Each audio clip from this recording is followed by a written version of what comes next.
tadi menunjukkan adanya upaya pergeseran dasar negara Pancasila menjadi paham-paham lain yang pernah terjadi di Indonesia.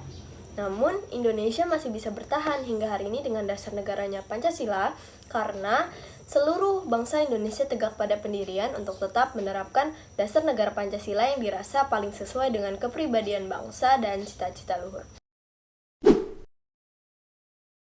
Halo semuanya, perkenalkan nama saya Alda Arta Maharani. Halo, perkenalkan nama saya Anggun Maheswari Juta Hidayat. Perkenalkan nama saya Mazilatul Ayuni.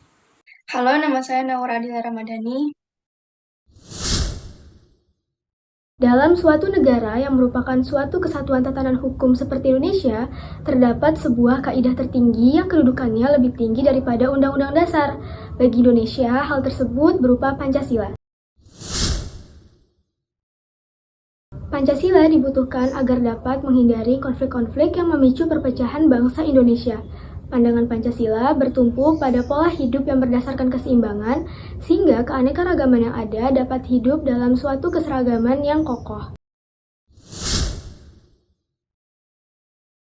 Karena situasi yang semakin tidak menentu, akhirnya Jepang menjanjikan kemerdekaan kepada Indonesia dengan langkah awal yaitu membentuk Dokuritsu Yunriko Sakai atau biasa disebut BPUPKI. BPUPKI ini dibentuk dengan tujuan untuk mempersiapkan kemerdekaan Indonesia. BPUPKI melakukan beberapa kali sidang. Sidang yang pertama yaitu pada tanggal 29 Mei sampai 1 Juni 1945 dengan membahas tentang dasar negara. Dan pada sidang inilah pertama kali Pancasila diusulkan oleh Insinyur Soekarno dan dirumuskan oleh para bapak bangsa. Namun karena masih banyak adanya perbedaan, maka tidak ada hasil di sidang ini. Kemudian membentuk sebuah komite panitia 9 untuk membantu menyelesaikan masalah ini. Akhirnya, panitia 9 dapat menyelesaikan perselisihan ini dengan merumuskan dasar-dasar negara pada tanggal 22 Juni 1945. Hasilnya biasa kita sebut dengan Piagam Jakarta atau Jakarta Charter.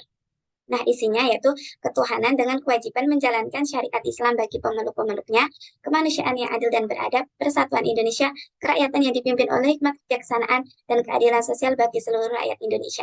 Dan pada akhirnya, Pancasila benar-benar disahkan pada tanggal 18 Agustus 1945, satu hari setelah kemerdekaan Indonesia oleh PPKI, dengan hasil review pada sila pertama diganti dengan ketuhanan yang Maha Esa. Wah, ternyata Pancasila dalam pembuatannya tidak mudah ya teman-teman, karena pastinya tiap sila dalam Pancasila mengandung esensi yang luar biasa mendalam bagi seluruh rakyat Indonesia. Di antaranya, sila ke-1, ketuhanan yang Maha Esa. Sila ini menggambarkan jika Indonesia merupakan negara yang percaya dan bertakwa kepada Tuhan yang Maha Esa. Masyarakatnya juga diberikan kebebasan dalam memilih keyakinannya, dan antar penganut agama yang berbeda harus bisa saling hormat menghormati. Sila kedua, kemanusiaan yang adil dan beradab. Sila ini merujuk bagaimana seseorang dapat memanusiakan manusia. Caranya dapat dengan mengakui persamaan derajat, kewajiban, dan hak antar sesama manusia sebagai asas kebersamaan bangsa Indonesia. Tidak ada yang berat ke salah satu pihak, melainkan memperlakukan semua orang secara adil. Sila yang ketiga, Persatuan Indonesia. Sila ini menggambarkan masyarakat Indonesia yang mengutamakan persatuan, kepentingan, dan juga keselamatan bangsa dan negara di atas kepentingan pribadi atau golongan. Hal tersebut harus diwujudkan, diperjuangkan, dipertahankan, dan diupayakan secara terus-menerus oleh masyarakat Indonesia. Sila keempat, kerakyatan yang dipimpin oleh hikmat kebijaksanaan dalam permusyawaratan perwakilan. Sila ini menggambarkan masyarakat yang mengutamakan musyawarah untuk mengambil suatu keputusan yang disetujui bersama. Tidak hanya mengambil keputusan, musyawarah juga bisa dijadikan sebagai cara yang bijak dalam menyelesaikan persoalan-persoalan yang ada di berbagai bidang kehidupan. Dan yang terakhir, sila kelima, keadilan sosial bagi seluruh rakyat Indonesia. Sila ini menggambarkan seluruh masyarakat Indonesia berhak mendapatkan keadilan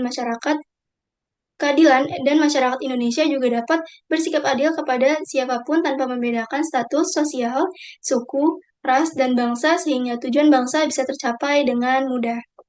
Kedudukan Pancasila sebagai dasar negara telah disepakati oleh seluruh bangsa Indonesia, tetapi dalam perwujudannya sering sekali mengalami pasang dan surut bahkan hingga hari ini. Terlebih di era globalisasi seperti sekarang dengan banyaknya informasi yang masuk, sehingga banyak juga berita bohong menjadi tantangan tersendiri bagi tegaknya Pancasila.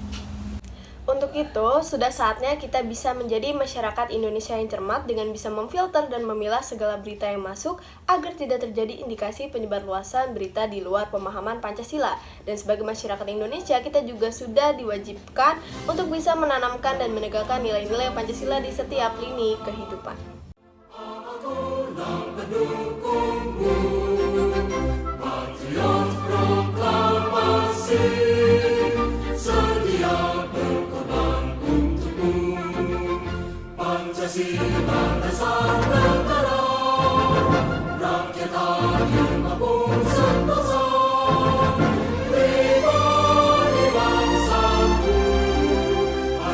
Maju, maju, maju, maju, maju.